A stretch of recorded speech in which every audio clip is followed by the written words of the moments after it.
জয় মা। কৃপাং কুরু মহাদেবী সুতেষু প্রণতেষু চ চরণাশ্রয় দানেন কৃপাময়ী নমস্তুতে।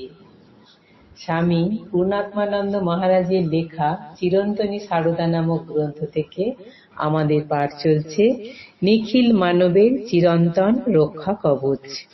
আজ চতুর্থ দিন পাঠ হচ্ছে। আমেরিকা, ইংল্যান্ড প্রভৃতি দেশের সর্বোচ্চ রাষ্ট্রনায়কগণ সেদিন পৃথিবীতে যুদ্ধকে চিরতরে বন্ধ করবার জন্য সতর্কতামূলক ব্যবস্থাপত্র হিসাবে যে চুক্তিপত্র করেছিলেন তার অসারতা এবং অকার্যকারিতা সম্পর্কে বিন্দুমাত্র সংশয় ছিল না আপাত দৃষ্টিতে নিরক্ষর এই পল্লী নারীর। তিনি জানতেন আবার যুদ্ধ হবে, কারণ যুদ্ধের মূলে থাকে যে অসহিষ্ণুতা, হিংসা, পররাজ্য আগ্রাসনের মনোভাব এবং আত্মদৃষ্টির অভাব। কোনো চুক্তিপত্রেই তা দূর করবার সাধ্য নেই। পরবর্তীকালের ইতিহাস প্রমাণ করে দিয়েছে মায়ের কথা ছিল কত অভ্রান্ত। প্রথম মহাযুদ্ধের পর দ্বিতীয় মহাযুদ্ধ হয়ে গেছে। অতি সম্প্রতি ইরাক আমেরিকার যুদ্ধে তৃতীয় মহাযুদ্ধের যেন একটি মহড়াও হয়ে গেল। প্রথম মহাযুদ্ধের পর লীগ অব নেশনস, দ্বিতীয় মহাযুদ্ধের পর ইউনাইটেড নেশনস, সাম্প্রতিককালের সার্ক প্রভৃতি সংস্থাগুলি যুদ্ধের সম্ভাবনাকে দূর করতে সমর্থ হয়নি। উপরন্তু তারা প্রায়শই ছোটখাটো যুদ্ধগুলিতে বৃহৎ শক্তিবর্গের অঙ্গুলি সংকেতে তাদের প্রতিভূ হিসাবে কাজ করেছে। রাষ্ট্রে রাষ্ট্রে পারস্পরিক নৈকট্য আনয়ন তো দূরের কথা, তারা বহু ক্ষেত্রেই পারস্পরিক দূরত্বকে বরং বাড়িয়ে দিয়েছে। শর্ত, আদর্শ, উদ্দেশ্য সমস্ত কিছুই কয়েক পৃষ্ঠা কাগজের মধ্যে সীমিত রয়ে গেছে। আন্তরিকতা ও সদিচ্ছার বার্তা ও শর্ত সম্মেলনে উচ্চারিত হলেও তাতে কোনো কাজ হয় না। প্রকৃতপক্ষে এটা অন্তস্থ হওয়া চাই।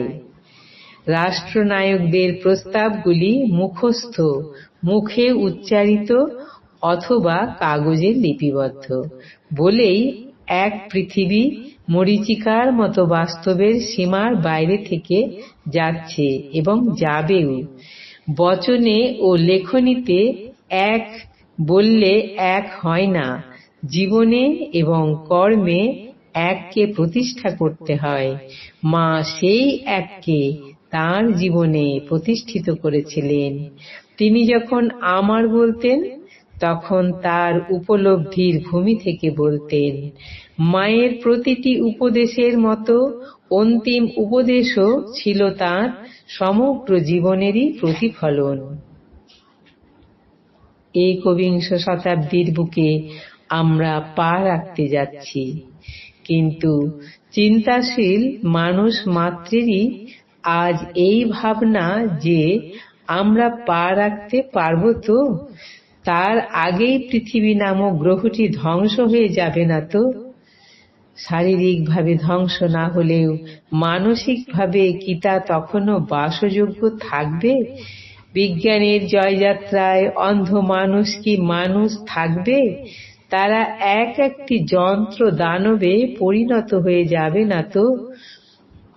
বাস্তবিক পরিস্থিতি যেদিকে দ্রুত এগিয়ে যাচ্ছে তাতে আজ মানব সভ্যতা এক বিরাট প্রশ্ন চিহ্নের সামনে এসে দাঁড়িয়েছে।